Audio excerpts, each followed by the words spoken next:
I have lived in Orange County my whole life, and I've been in LA for about 4 years now, okay? I really don't have an excuse for why I haven't been to the Long Beach Grand Prix. That's it, that's my intro.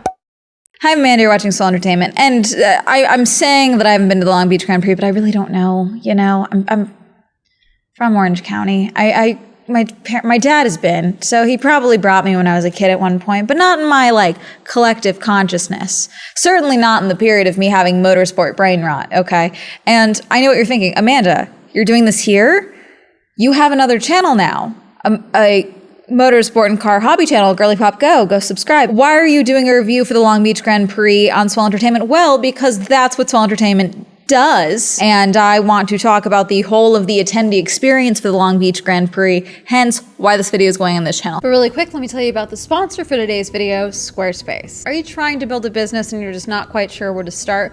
Or maybe you just want a platform where you can blog about all the things you love, like cat photos and weird types of chocolate. Well, Squarespace is the all-in-one website platform to help you stand out and succeed online. Not quite sure what you're looking for? Well, Squarespace has a ton of incredible templates to help get you started, and with cutting-edge design, you can customize any part of it. Squarespace can help you get started selling physical products, digital products, and offering services as well. Go ahead and go to squarespace.com to get started on a free trial, and when you're ready to launch, go to squarespace.com/swellentertainment to get 10% off your first purchase of a website or domain. Thank you again to Squarespace for sponsoring this video. Will there be more videos from Long Beach Grand Prix over on Girly Pop Go? Yes, okay, but overall, to review the attendee experience, that's gonna stay here. You would think that in my 27 years of life, and also the fact that I've been, you know, reviewing events for a couple of years now, okay, that I would learn proper sunscreen management. And in theory, I did. I just clearly used the wrong sunscreen. I don't know if it was expired. I don't know if it's just an ingredient that didn't vibe with me at all.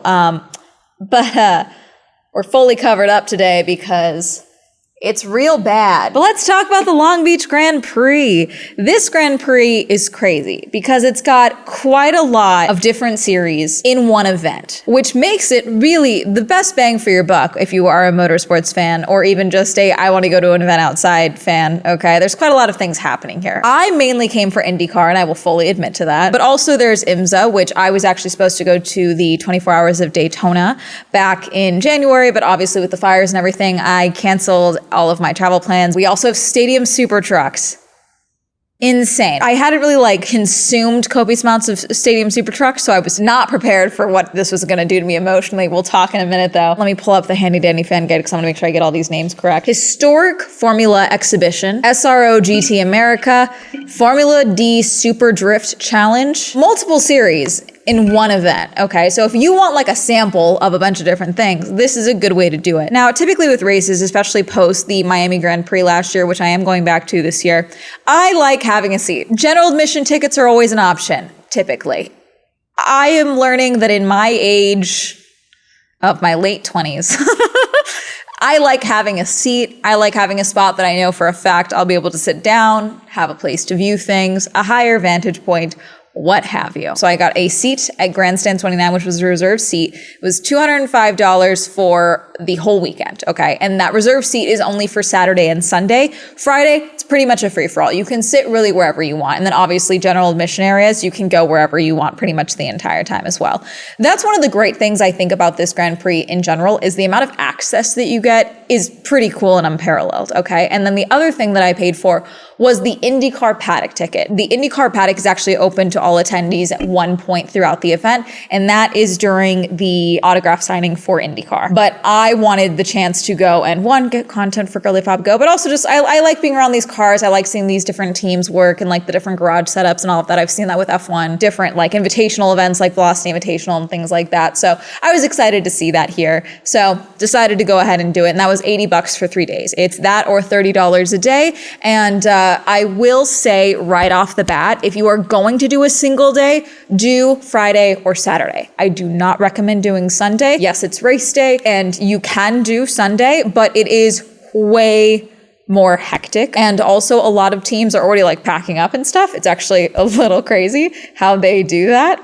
Before the cars even go out, they're tearing down their garage setups and stuff, which is crazy to me. If you want to see the most, potentially have the opportunity to talk to drivers, see things, see cars, all this stuff, probably your best bet is a Friday or a Saturday. So in total for the weekend for me, it was $295. Now, obviously it's a chunk of money, but for an event where you're going to see a bunch of different series and a bunch of different things, and it's just a full packed weekend, I think that's a pretty solid rate for the weekend. And obviously I'm more inclined to the F1 world, and that's a steal comparatively. Thursday, I did go out to Long Beach early. There's a lizard on the car. Why wouldn't there be a lizard on the car? I think so. That's the problem. There's a lizard. Where are we? That's so cool. Look, he's got the lizard. Why is that? That's a real lizard. It's an iguana. He's got his own little racing suit. That is open to the public, but there was a lot of the cars out there for IMSA, and I dragged Anarchy and Chris with me, and they're trying to understand my weird affinity with cars going fast. They did freestyle motocross, and they were both stressed out because they were like, are we gonna watch someone die right now? No, but we were there for a little bit. Would I go again to this? It was a fun vibe, but it was really packed and crazy. So I don't know if I would go back just because I'm a bit more into cars than motorcycles. They did do driver signings and things like that. And they have a couple of little things set up for like kids and stuff for the outlets that are there the whole weekend. So something cool to check out, food options, but nothing too crazy. Now, Friday, just me going alone, like typical. It's a lot of walking, okay? So I highly recommend not doing what I did and don't have a week of leg-heavy workouts leading up to doing a Grand Prix. This is a mistake I've made multiple times. I do not recommend it. One thing about the map that drove me insane is that it's very vague. So there's the convention center, Long Beach Convention Center, already laid out confusingly, okay? The map just shows what's in what area, not which like I want more specifics. It's kind of like general vicinities. It's accurate, I guess, you know, but it's also annoying. I crossed a couple of bridges over one of the bridges to get to the front of the convention center across from the AMC, which is down by turn 7. Okay, turn 7 to turn 8, that little straightaway there. They have a bunch of food trucks in there. There's a lot of general admission viewing areas. There's a whole bunch of steps. A lot of people were watching from there the entire time, okay? And then you walk inside the convention center. Inside the convention center is the Lifestyle Expo. Now, this is pretty cool, I did think. I really had no knowledge of this going into this event because my friends that had been to the Long Beach Grand Prix just never really focused on the Lifestyle Expo, but it's a lot of different like the sponsors, car companies, small businesses, big businesses, historical memorabilia. There's a lot of driving schools. I did take brochures, but also in there is a couple of paddocks. So the historic Formula Exhibition paddock was in here. I'm going to be totally frank with you. I don't think I ever actually saw the cars in here because typically when I would be in here is when they would be out on track. GT America paddock also in there. And then, like I said, they did a bunch of different car companies and things like that. The media center and then the concert stage, which was outside, they made it unclear that that is an outdoor space. But again, I didn't make the map. You walk through to like the annex or whatever. It looks like you're at the back of the convention center, but there's a little walkway. This is where they had the family fun zone, which was cool. I did go in here at one point. I didn't film a lot in here, obviously, because lots of children, but they had a lot of bouncy castles and like little fun like things for the kids to do, little mini like rides and stuff. Outside of this area where Acura and the family fun zone and all of that was where the Stadium Super Trucks paddock was. Now this is also just open to the public. You can just go to the Stadium Super Trucks. Stadium Super Trucks are way smaller than I thought they would be. I don't know how big I thought they were, but I at least figured they'd be big compared to like an IndyCar. No, they're tiny. Like they're little. They're like mini little monster trucks. I don't know what I thought. Like on the broadcast, every clip I've ever seen, they look giant, but I'm assuming it's the low front angle or something. They're fairly small. So walk outside of this area, okay? There was quite a lot of the official NTT IndyCar merch booths all over the place. And also the Long Beach Grand Prix specifically merch booths all over the place, really spread out. Some obviously had different inventories than others, but I'm always entertained and very impressed by the fact of just the variety of merch that IndyCar does, especially because I'm very used to F1 where it's like there's a lot of merch, but there's not a lot of variety in the merch and everything is plastered with logos. Not to say that these things aren't plastered with logos, but there's also a lot of things that are just like, yeah, here's the IndyCar logo on like a button-up Hawaiian shirt. Isn't that cool? Like there's a lot of that, which I do enjoy. There is a bridge, okay, that goes over the track. I was able to just walk on the track because the track was cold. Right now the track is cold, which means that I get to cross the track with my churro, which is super cool. On the track for the Long Beach Grand Prix. This is the grandstand views. This is Firestone Bridge. And now we're in one of the paddocks. IMSA IMSA is sports car racing, okay? A lot of endurance racing and things like that. This was their first sprint race on the calendar, which means it was just a 90-minute race, okay? Like I said, the Daytona 24, the 24 hours of Daytona was a 24-hour race and all of that. So that's what I was supposed to go to. This is what I ended up instead. Got a little taste of it, okay? But I felt like both of the main races this year, I shouldn't say main races because every race is important, but like the two ones that I was like mostly looking forward to, IMSA and IndyCar, the races were pretty low-key, I would say. But these two races in conjunction with the Bahrain GP that was happening this weekend as well with F1, which was just batshit. Yeah, it's apples to starfish, but you get my point. And then on Sunday, like I said, IMSA cleared out, and then they did the Mother's Exotic Car Paddock. I don't know what the qualifications were to be selected for this, because there was very little information from what I could see on site.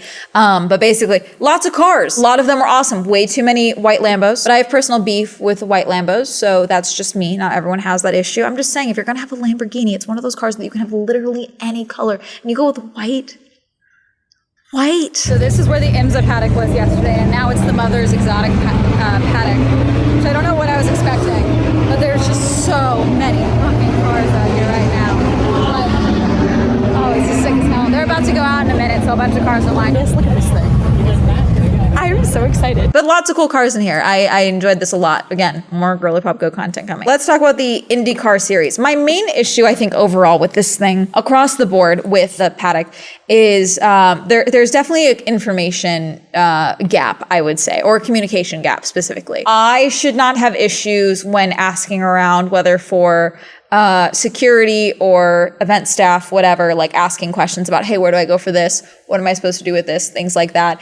And 4 out of 5 people don't know what I'm talking about. And then when I talk to viewers, they explain they're having the same issue and they also don't know what X, Y, and Z does and things like that. Now, it was usually something like, how do I find this? Because the map, I'm studied this thing and I studied the space because I'm a wanderer. Okay, I did 22,000 steps on Friday with this at this event. And so I found things a lot on my own, but like trying to get a little bit of communication here and there and ask clarifications and things like that. They shouldn't be, I don't know the answer to that, things like that, you know. And that's a communication issue from like the planning side of things and all of that. Now, again, one of the things I love about motorsports is that there's a lot of moving parts coming together for a race week. And it's one of the things that I love, finding harmony, and that harmony's not always the best. I don't know if that's a, you know, convention center thing, Long Beach thing, NTT thing, IMSA thing, but there seemingly was a gap in communication where it was kind of like, let's figure out, am I in the right line type of thing, okay? So little things like that, you know, it's not a big deal, but that was a complaint that I personally experienced, and that was something I heard about a lot, where it's like, yeah, I don't know what this is. I don't know where that is, X, Y, and Z. So like, this was one of those things where it's like, when I buy my ticket, that's like an extra ticket or things like that,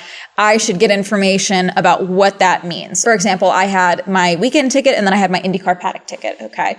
I had no idea that when I was checking in at the gate, when I first went through security, because yes, there's security at all these gates. The security was pretty solid. They checked my bag. Only on the last day, they had the scanners that check everything. Now, I will say there was a shooting outside of the Grand Prix on Saturday. A man did pass away. I will put the link down below if you would like to read more information about that, but it was around outside turn 8. Okay, so I was expecting security to be a little more locked in on Sunday, but I don't know how much that was. But I will say they did stop my bag that time, whereas previously they had let me just walk through the scanners. It was my sunglasses case. They wanted me to open it up and check it, which had not been an issue the rest of the weekend, so something to know. I don't share these things like the fact that there was a shooting as a means of fear-mongering to discourage you from going out and living life. I share them to share that they do in fact happen, okay?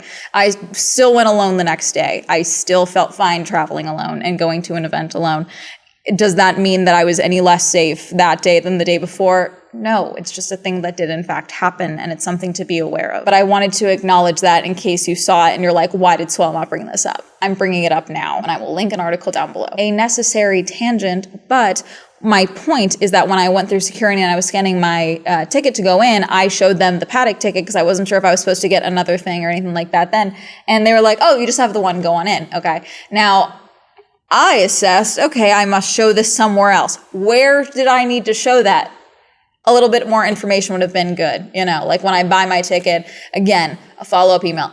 here's where you show this to. Here's what you need, X, Y, and Z, okay? So what it was is that outside of the paddock, and I just walked around, okay? And then one security guard did say, oh yeah, you're supposed to go to like, it's near King Taco is where they're supposed to scan you. King Taco, line for the paddock, line up. You show this, the scanners your ticket, they scan it, and then they give you a stamp, okay? Yes, you're in and out to the paddock, a stamp. Once you got that stamp, you never had to wait in that line again. You would just show it to security guards on any 3 of the entrances for the paddock that were available to attendees, and you could get in and out of the paddock, no problem. Keep your heads on a swivel. I saw Mario Andretti. Okay. And again, I've talked about this before. I'm very weird about going and asking for photos from people, whether they are working for a team, a driver, etc. I'm very weird about it because I'm so hyper aware of the fact that they are working. The only person I got a selfie with was the Firestone Firehawk. Taking selfies with everyone, so I got one. That's it. Very nice. Awesome. But I saw a bunch of people. It's weird. I don't know. I'm weird, okay? But I met a lot of viewers in the paddock, which was very nice. It's always fun. A lot of people told me I got them into motorsports, which is always fun to see. People asked me about Girly Pop Go, too, which was also crazy. That's very fun for me, because in my brain, I'm like, this still feels like a secret. Whether you're in the IMSA paddock or the IndyCar paddock, you can always tell, you know, the fan favorites, okay? Pato O'Ward drives for Arrow McLaren, and he is beloved. Beloved. Okay, that crowd was crazy.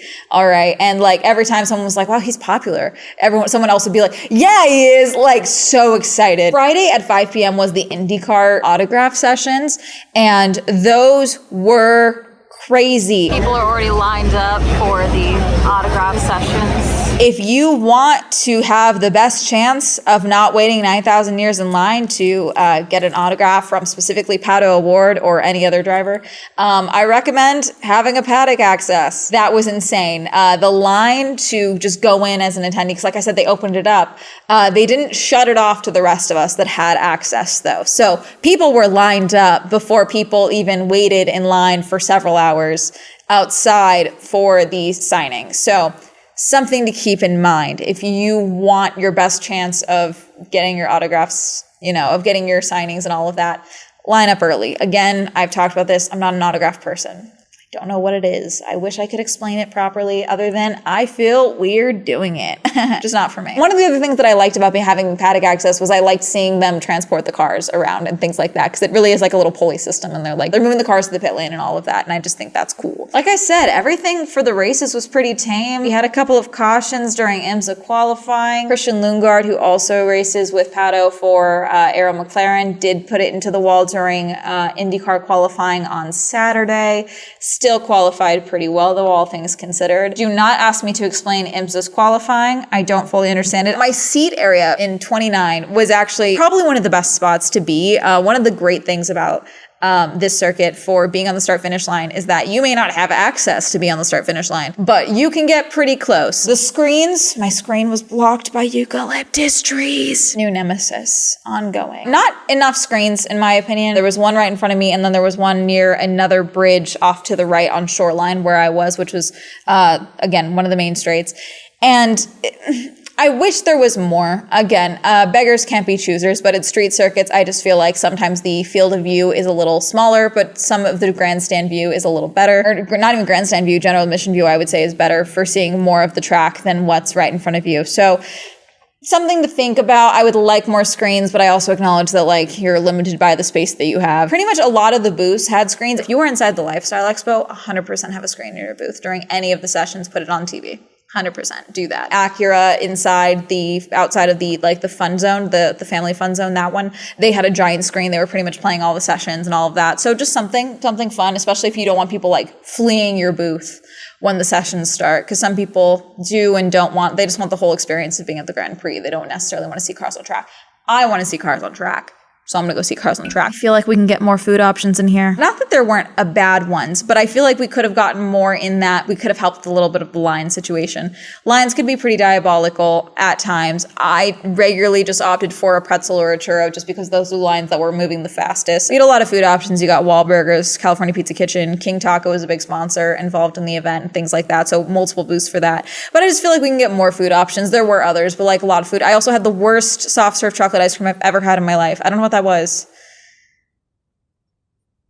No, we can do better. Please don't make me eat that again. Like a bigger quantity of food options I think would be good in all grandstand areas. Each grandstand area did have food options, so that is something to note. You didn't have to like hike every single time. Crowds were pretty hectic, I would say. Friday was tamer, but I'm used to that with any race really, Friday being tamer.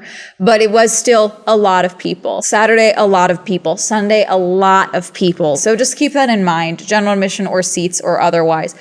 Always pretty hectic, okay? And some people are there for one series and not others. So for example, after the IndyCar race, a lot of people cleared out, even though I just reoriented myself so I can go watch Stadium Super Trucks again. The IMSA race on Saturday was good. The IMSA race is interesting because it's like two classes of driving happening simultaneously. They did give out this very handy fan guide for IMSA, which I do find very helpful. There is two race classes within these races, prototype class and the grand touring class or GT class. GTD is marked with green, GTP is marked with black, which is helpful. They also have this very helpful color system on the side. It would be really helpful if when they were driving past, they didn't look like this. William, please insert a clip of one of the IMSA sports cars zooming past. But like the number panels are cool because it shows, you know, which rank they are in their class because the race is happening simultaneously. And then obviously a handy dandy spotter guide. The spotter guide is helpful because I can't decipher what those numbers say, anything, you know, on those. And again, it's just a lot of cars on track, which is just interesting to see. The more cars, the more entertaining for me, frankly. Good race, nice little sampler. Would like to probably see a 24-hour race though with IMSA. I do think that would be really interesting for me. Bummed I missed Daytona, but again, obviously can't go back time. IndyCar, fairly tame, okay? You know, you never know with a race, especially street race and IndyCar, but this was pretty low-key, I would say. Kyle Kirkwood won, Alex Palou, current championship leader, I believe still P2, and then Christian Lundgaard, like I said, he crashed during qualifying. Not a terribly bad crash. A few viewers were in that area and they said it was like surprising, but he immediately put his hand up and shared he was fine. And that's the thing with racing, especially when you're on site, where you don't, especially if it's not in front of you, you don't always see what's going on. They just show a car on the wall all of a sudden. You're like, please talk faster, you know, tell us what's going on. He ended up getting P3, which is cool. I'm a McLaren girl, Arrow McLaren included for IndyCar, so I always appreciate seeing that. Okay, Stadium Super Trucks, both races. The first race, I missed all of their qualifying, all their practice runs, all of that, just because there was I had to consume as much of this event as I possibly could for this review. And so I missed that, and then I watched the race, and did not realize Arie Luyendyk Jr. was racing in Stadium Super Trucks, had no concept or clue until they were like, you know him from The Bachelor and Bachelorette, another race series, Arie Luyendyk Jr.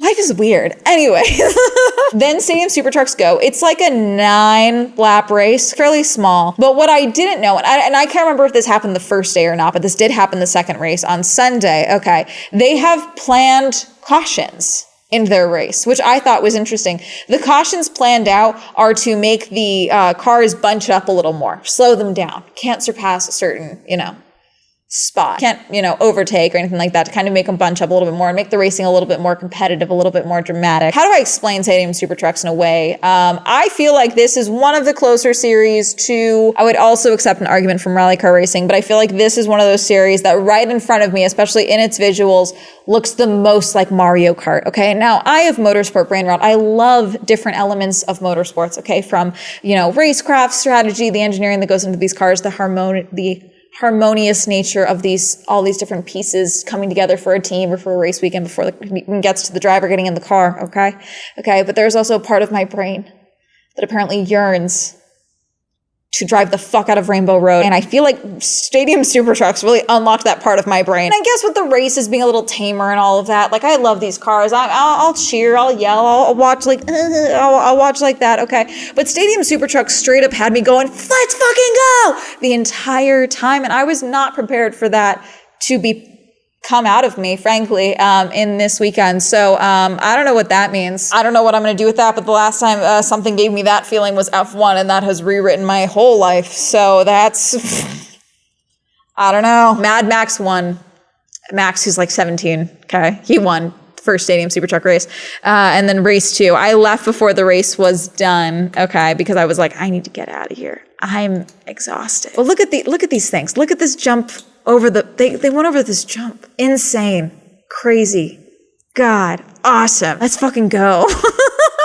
Very cool. Very fun. I enjoyed myself. Would like to see more. Bummed I missed the drifting. Saw a little bit of the GTs and a little bit of the historics, but nothing like in full. Okay, so therefore that's why I'm not talking about those races mostly. And then the actual podium was actually off to the side where I was on Shoreline. So if you would like to go and be able to see the podium celebrations and all of that from here, you can just see that from the general admission areas as well. Overall, I had a great time. I can see this being one of my yearly events, whether that's for this channel or for my personal little motorsports love and self. Like I said, the drive is annoying, but doable. Okay. And, but this was fun. I had a good time. I always love meeting viewers. It's always fun. I love spending time with sports fans and things like that. Could I have done without the sunburn? Yes. Even my hairline, I don't know if it's going to show up on camera. That's not dye or anything. That's a burnt hairline. Side note, if anyone knows any scalp sunscreen that doesn't make your hair gummy or chalky looking like it did a line of cocaine, I would love to hear your recommendations. That's going to be it. Have you ever been to the Long Beach Grand Prix? Have you watched IndyCar, IMSA, Stadium Super Trucks, GT, whatever? Let me know. Comment down below. Reminder, I stream on Twitch. My Swell Entertainment is now available on Spotify. Reminder, use code SWELL for 10% off on gamer subs. Shout out to my channel members. If you'd also join channel memberships, you can go ahead and click join down below. Like something on all social media. That'll be all up here. Remember, I have another channel, Girly Pop Go. That'll be linked down below if you'd like to go check it out and see more, less structured content, vlogs, race stuff, whatever. Check it out. That's going to be it. Have a lovely day. Goodbye.